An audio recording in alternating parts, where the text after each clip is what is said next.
In 1953, I was 12 years old. My cousin came back from the Korean War. He was a paratrooper in the 187th Regimental Combat Team. They jumped in October of 1950 into North Korea to cut off the Communist China retreat. And then in March of 51, he jumped into about 20 some miles east of Seoul, Korea.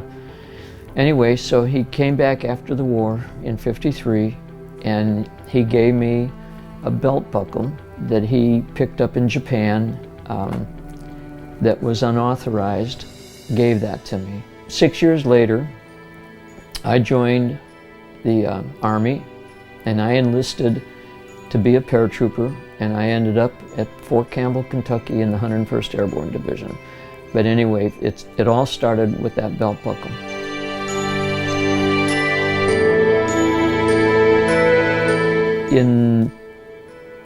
I had been doing displays when we lived in Illinois for years, military displays. And then when we moved down here, I started doing displays. That was 23 years ago in Charlotte County. And it just kept spreading. And then in 2004, I bought an M151A1 U.S. Army mutt, and then I started doing parades and other special events. In 2006, Carl Halber and Wanda Halber, old friends of ours from Illinois that live here in Naples, got a 501c3 for a military organization, museum, and wanted to know if I would be part of that with my collection. And I said yes. And that led us into trying to get a museum building started somewhere. And in 2011, June 16th, I went before the Airport Authority Board to see if we could do a museum here, and they said yes.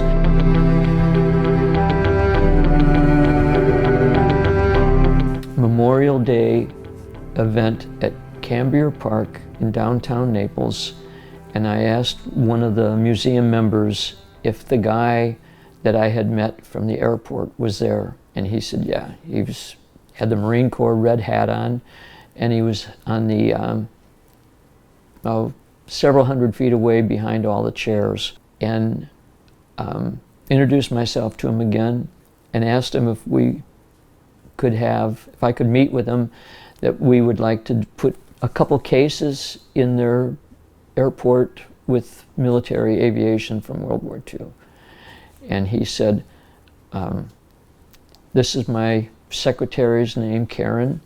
Call her and set up an appointment.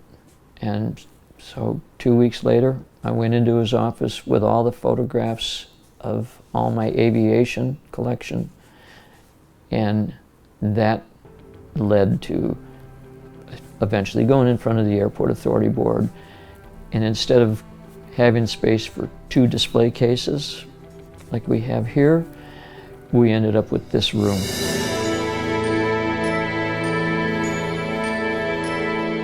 At that particular event is when I met my right-hand guy, David Collins. He also has a mutt, and we hit it off and have been best of friends ever since. And he's here all the time when I need him. He does our web page, he does our newsletters, he helps me tremendously. He restores things, metal things that I can't restore. So I have a restored military Jeep, a mutt, and an acquaintance of his, an acquaintance of mine, invited me to a Jeep function when they were dedicating a flagpole for veterans in Freedom Park in Naples. So I said, yeah, I'll go. So I went down there and he introduced me to Bob. And Bob was dressed up in his 101st Airborne uniform with his helmet on. And he looked like he was about 12 years old. And I just thought it was so funny. I said, you know, this is the guy I want to meet this guy. So we started talking and we just hit it off. And we've got along really well ever since.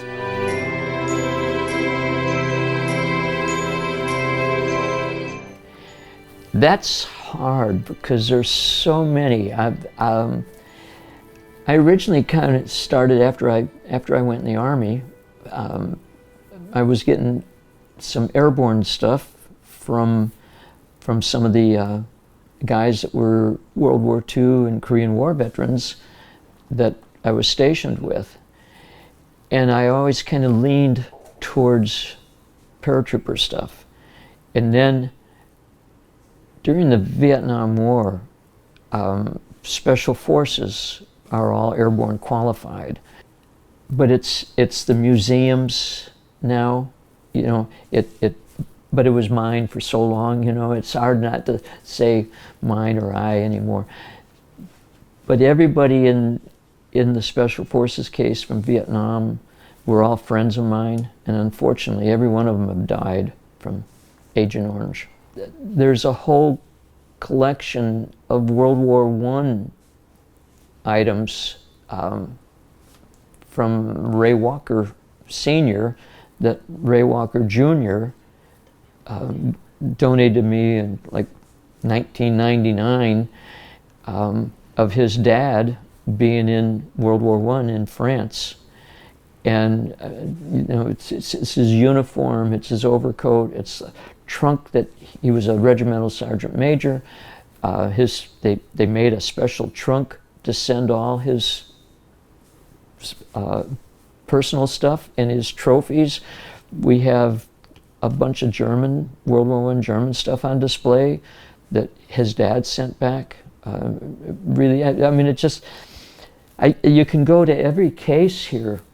In the case, the Enola Gay model is in there. I bought that from a guy that used to sell me a lot of stuff around from 97 or 8 to midway in the 2000s. It's a model that was built in like 1950 by a club in Fort Myers of model makers, all ex-aviation from World War II. And in 2003, I think, Paul Tibbets, the pilot of the Enola Gay, that's the plane that dropped the bomb on Hiroshima. I got him to sign the wing, top and bottom. You know, there's nothing that isn't special. I could go on for hours about all these cases and documents, and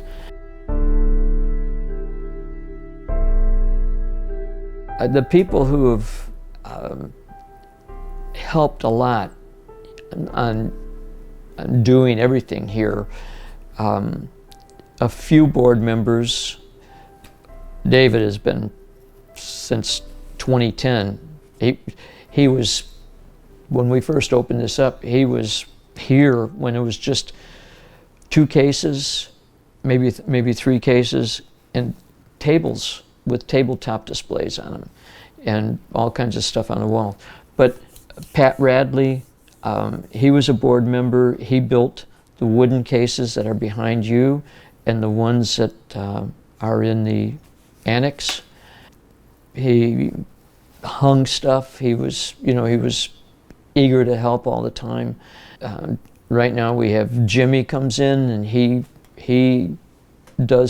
helps me out on displays. Dave helps me out on displays. Now we're getting into where we're doing special displays, like the Nazi display over here. But originally that was just some Nazi stuff on the bottom, and we decided that, you know, everybody has to know about the Nazis. So we've done a full case, and behind me in the corner is a Japanese case, and so people have been helping me with these displays. Dave moved a lot of stuff in here when I was not able to come down here. I had a shoulder operation, and so I couldn't come down for 12 or 13, maybe 14 weeks. And so Dave did a lot of the German stuff. He did some of the Japanese stuff. But yeah, so there's a few people that have helped. The guy, Pat Radley, who was on the board, had a website. And his life got too hectic, and he withdrew from that. He quit the board. Bob put me in his place, and then I created a website with my son-in-law, who builds them for a living. I didn't know the first thing about it, but he taught me how to do it. And we ran that website for 2 or 3 years, and then the technology changed and we had to update it. So now we're on our second website.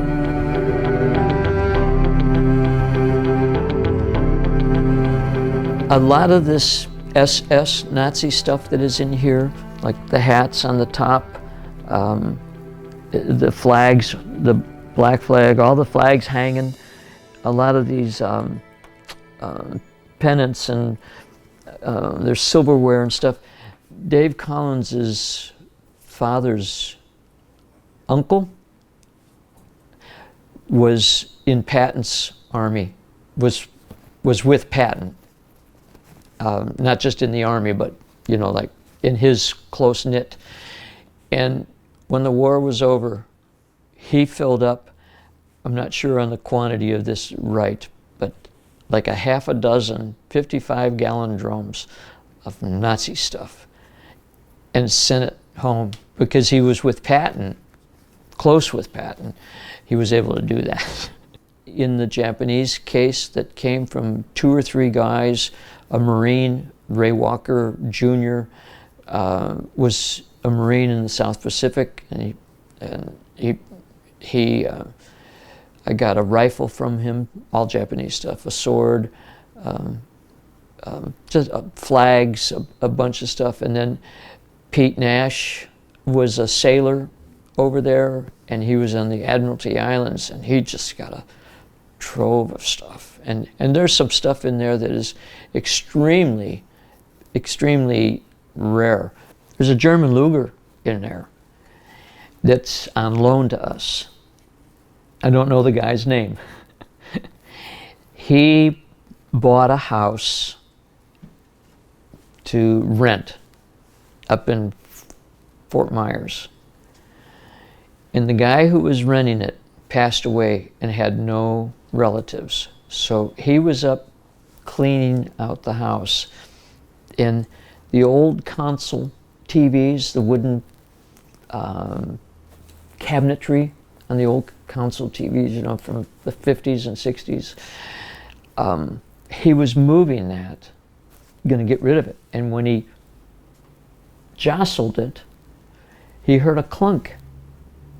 And so he took the back off. And that pistol was it's laying on a case for pistols, cloth case, and it was inside that.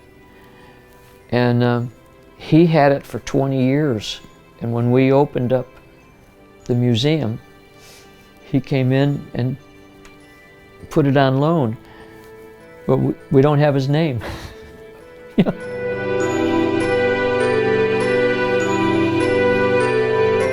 The happiest was when the board unanimously said, "You can have this room." That was the happiest. And then moving in, we had to, this was the 16th of June that I went in front of them, and we had to be open August 1st. We had no cabinets, just the two that are the same and the one small one with, we had 3 cabinets in here, and that was it. And it was like, where are we going to get all these display cases? And so one of our vehicle group members is a metal worker, and he made all these display cases for us. This was a Naples Army airfield, and they started building it in 1942, and in 1943 they got aircraft at the end of 43, like December. And so when I was talking to the Airport Authority Board, I knew at that time that we were going to have to get cases, and so I told them that we were going to have these cases done in aluminum and plexiglass to represent aircraft.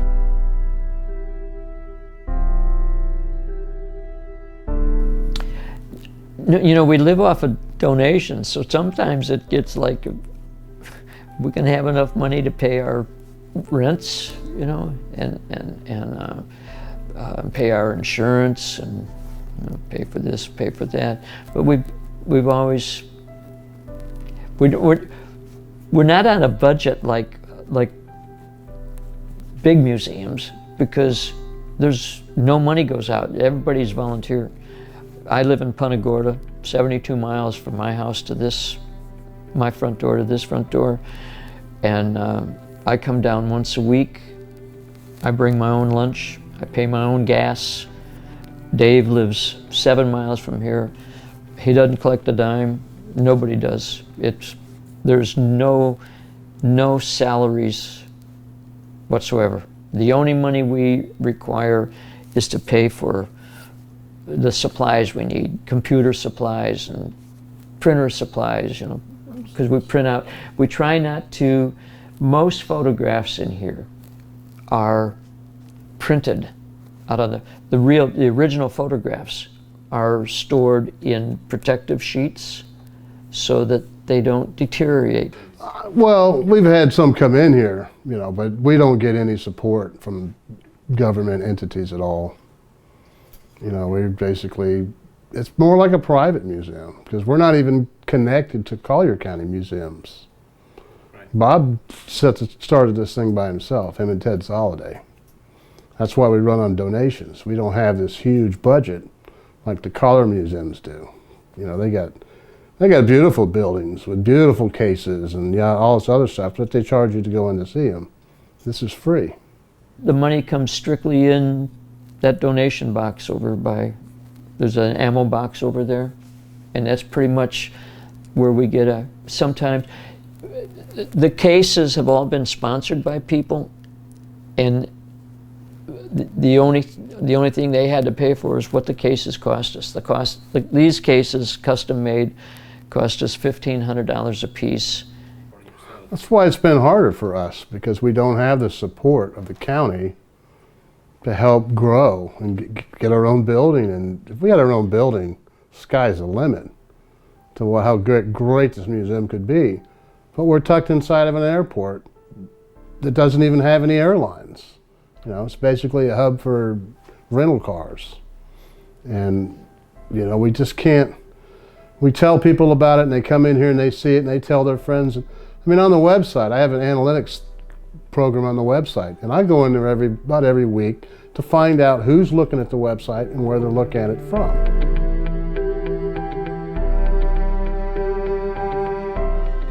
We get a lot of veterans come in here, a lot of Vietnam veterans. We get some World War II, but not as many now, because they're all, you know, up in their 90s now. A lot of Vietnam come in here, I guess just to, you know, relinquish or relive the years or whatever. Most of our docents are veterans, and they have a good story to tell. The ages are from little kids who come in with their parents to World War II veterans in their 90s. We get a lot of people that come in here happen to be renting cars and see the museum sign, have no clue we're here. We like to say that we are Naples' best kept museum secret, because nobody knows we're here.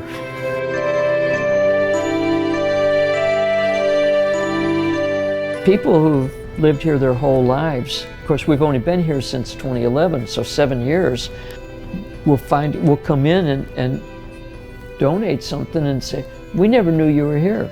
When we tell them we've been here since August 1st of 2011, they go, really? Yeah, yeah, really. We've done parades. I mean, it's not like we're hiding. Originally we were called the Military Museum of Military Memorabilia, and we had these huge 6-foot-long banners that I would mount on my Jeep trailer, and all the parades that we did here in Naples, like the 4th of July parade, the Christmas parade, the Swamp Buggy parade, the St. Patrick's Day parade, we would have that banner out there. So everybody that was seeing the parade, we are getting kids finally. In the beginning, all we were getting, and we appreciated it, all we were getting were homeschoolers, because the education system doesn't do much for children on the military. You know, we have done the Vietnam Wall, traveling wall, 6 or 8 times over the years, and kids will come in middle school, and even high school, have no clue that there was a Vietnam War, and definitely don't know anything about World War II, Korea, or probably even the Revolutionary War. You know, the school system, without getting politically, just doesn't teach that kind of stuff. Private. Oh, we get the couple schools that used to come down a lot were the religious schools, you know, put on by the different churches. They would come down a lot. And now we're getting younger kids coming in.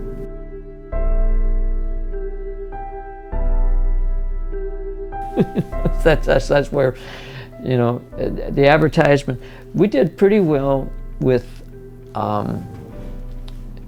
Florida Weekly. Florida Weekly covered us a few times, pretty thorough. They sent people out here and interviewed us and did a nice article on us. Some of the other papers, local papers, not so much. Television,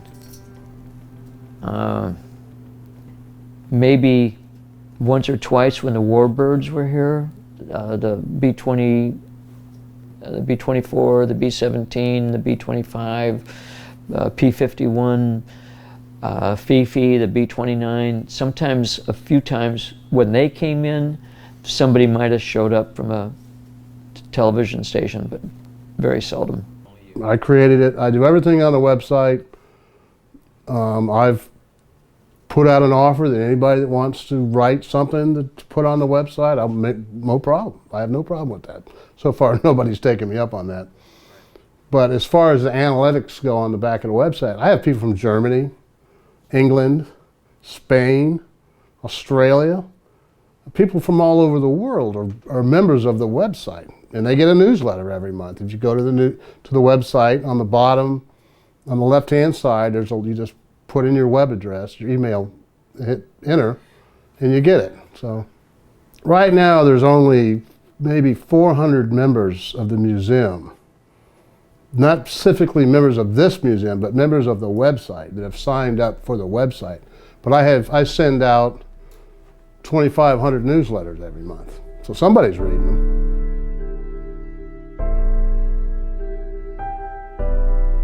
There's land here at the airport on the other side of North Road, just past the white concrete fence that's, yeah, downward near the runway.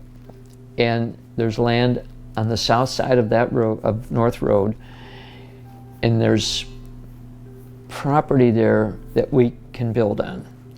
But we have to raise a lot of money.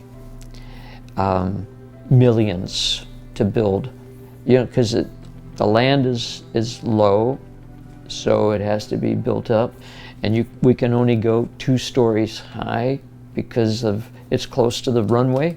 You don't want it like a 5-story building there, and some guy goes, "Ooh, how'd that get in front of me?" So it's limited. So, but there's a 20-year plan for the airport, and the museum is in that plan, but we don't know exactly what that plan is. We're not privy to that, but it is there is land available. I would like to see a building. I would like to see a building and more people coming, and there's more stuff. We have 3 storage rooms full of stuff and nowhere to put it. I mean, we have what you see on display. We have twice as much that we have nowhere to put. So if we had a building with more display cases, we could get it all out. I'd put my mud on display every day. People would come and look at it, sit in it, take pictures, But right now, that's not possible.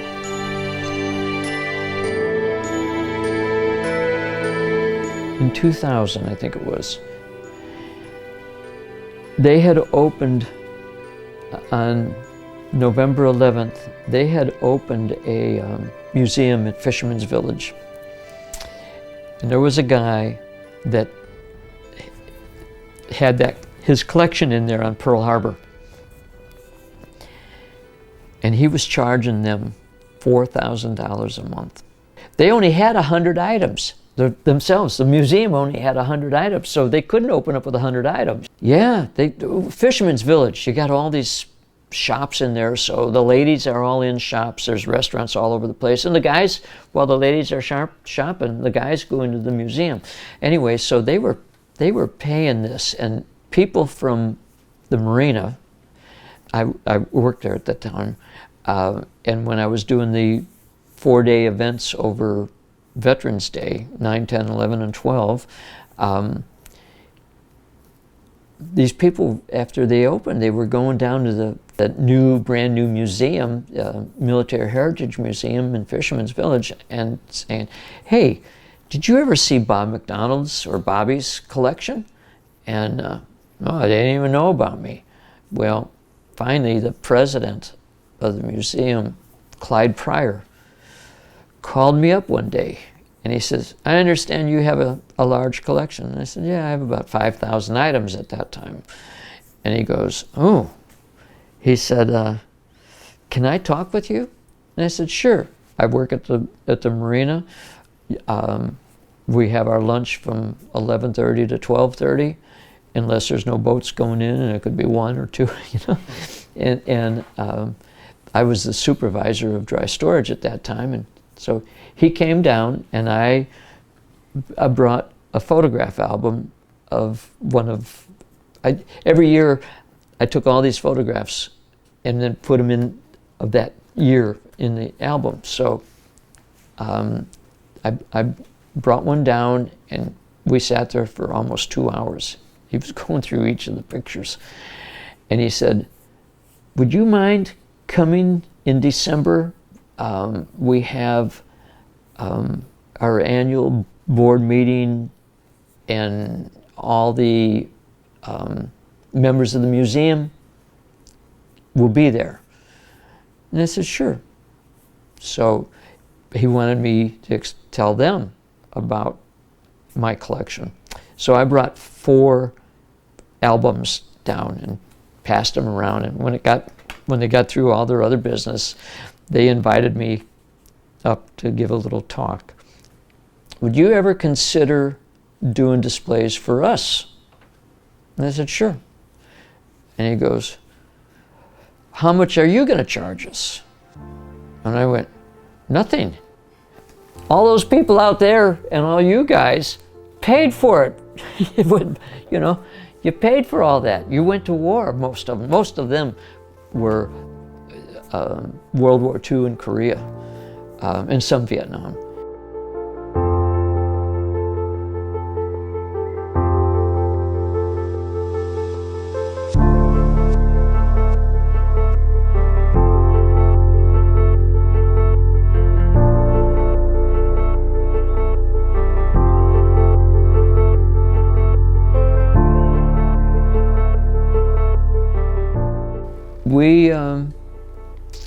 we just kind of tell them that freedom isn't free. You know, it's sacrifice.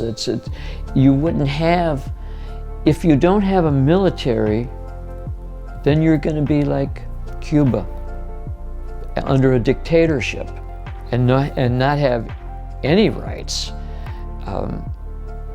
So you have to have a military. Nobody likes war, and we don't have this stuff because of war. We have this stuff because of, I shouldn't call it stuff. We have these artifacts because the men who happen to be in wars have, you know, they've sacrificed so that their children could grow up in a country where they weren't under a dictatorship. Just come see us, come check out the museum, go to the website, look around, there's all kinds of stuff on there. If you need to find it, it's Naples Museum of Military History.org. You can just go to Google, we're all over the place. I never knew as a kid that I would get so wound up in it that it would end up like this 60 years later.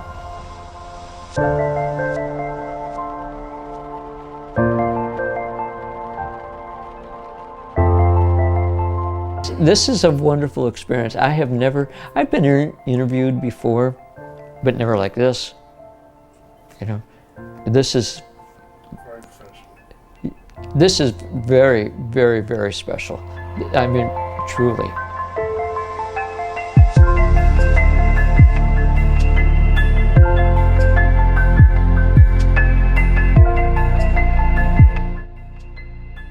Dave and I can't thank you guys enough. No one else on our board knows about this. And when they see it, they're going to be really surprised.